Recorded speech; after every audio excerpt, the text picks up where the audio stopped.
Good afternoon, everyone. I'm Purna of 10th A. First of all, I wish you a very happy Science Day. Now, our seminar topic is on astronomy. The idea that the universe was suddenly born and is not, in fact, up to 20th century, most scientists thought of the universe as infinite and ageless.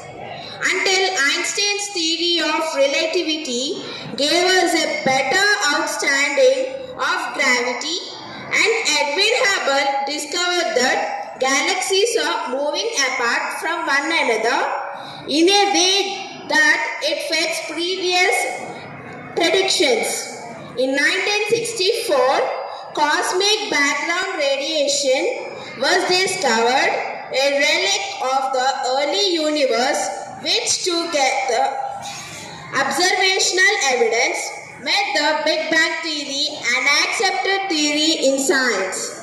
Since then, the improved technology like the Hubble telescope has given us a pretty good picture of the Big Bang and the structure of the cosmos. Recent observations even seem to suggest that the expansion of the universe is accelerated. Big Bang gives the clear information about astronomy. Big Bang theory was proposed by Georges Lamont in 1931. Big Bang was not an explosion. It was all space stretching everywhere at all once. The universe started very, very small and quickly expanded. It didn't expand into anything, just the space was expanding into itself because the universe has no boundaries. But how this explosion take place? The answer is, in hot and dense environment, energy manifested into itself in particles that existed only for the tiniest glimpses of the time. From gluons, pairs of quarks were created which destroyed one another, perhaps after giving off more gluons. 1,000,000,001 particles were formed for every 1 billion particles of antimatter.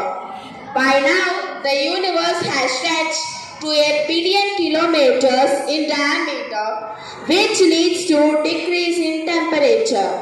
The cycle of quarks being born and converted back to energy suddenly stops. Quark begins forming new particles, hadrons like proton and neutrons. There are many types of combinations of quarks for all sorts of hadrons, but only few are reasonably stable. Now the universe is cold enough to allow most of the neutrons to decay into protons and form first atom hydrogen. Do you know what is the percentage of hydrogen comprised in the universal matter? The answer is, it is 98% of hydrogen out of 100% of universe. But we only see only 2% of hydrogen. This period is known as dark age because there were no stars and the hydrogen gas didn't allow visible light to move around. When the hydrogen gas clumped together after millions of years and gravity put it under great pressure, stars, galaxies began to form. What does universe comprise of? Stars, planets, satellites, asteroids, comets, etc. Stars comprise to form constellation. Those are now the basis of astrology. Now we clearly discuss about formation of stars.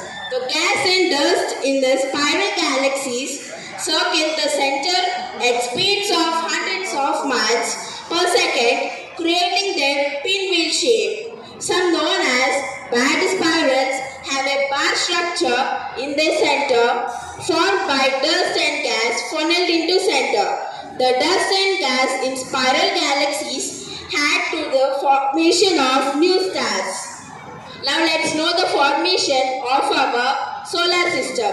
The sun and planets formed together 4.6 billion years ago from a cloud of gas and dust called the solar nebula.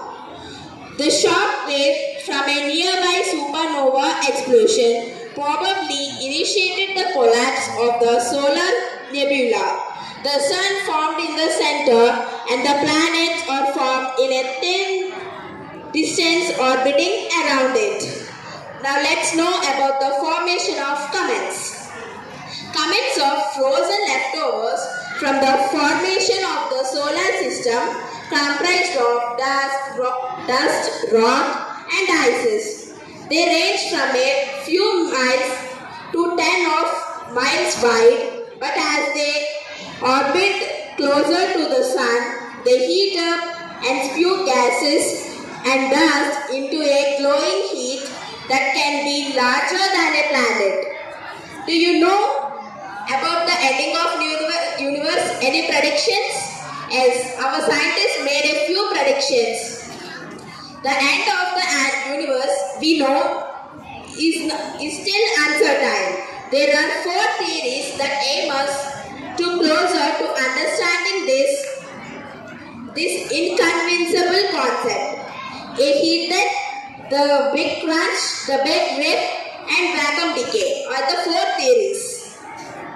In just 100 million years, the universe could start to shrink.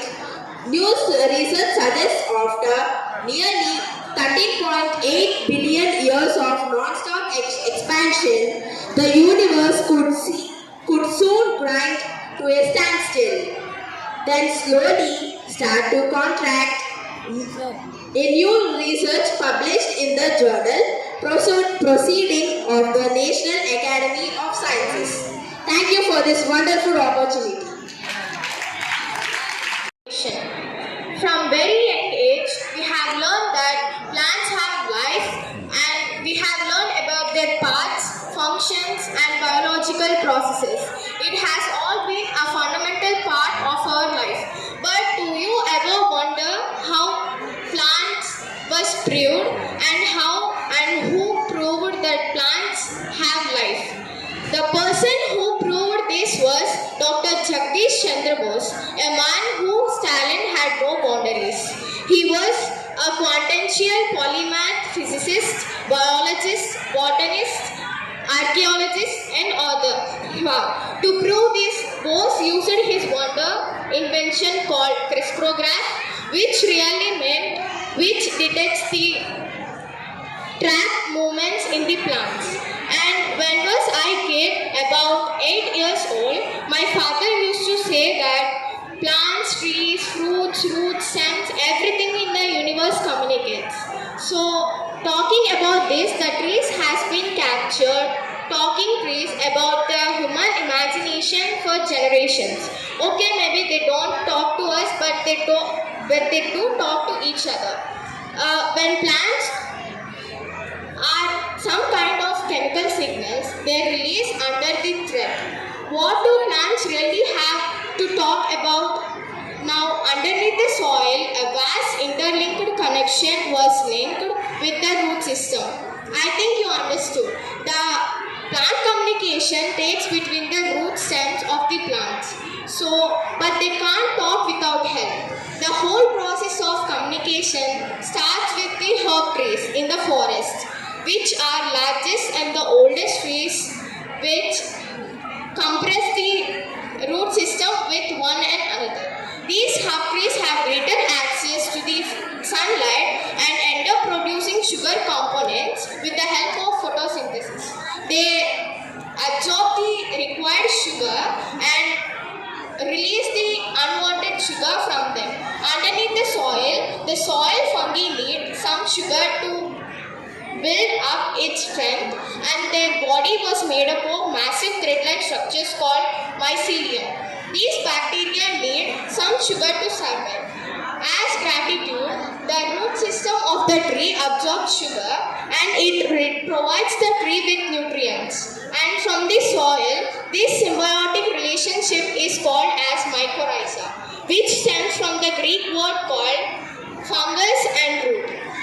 They communicate mainly because to exchange nutrients, water, to provide nature for the seedlings and send the warning signals when they are under the threat. So to get a better picture of these relationships, scientific analysis researchers sent a DNA analysis to analyze a map of fungal network under the soil through which the plants are now communicating. Remarkably, they found that one tree was connected to 47 other trees to share their feelings like humans.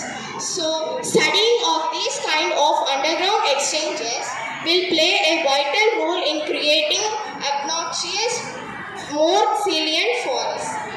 So, even though we might not talk, but we can still understand the plant language by understanding our capacity. So, what knows, who knows, what may I say? Thank you.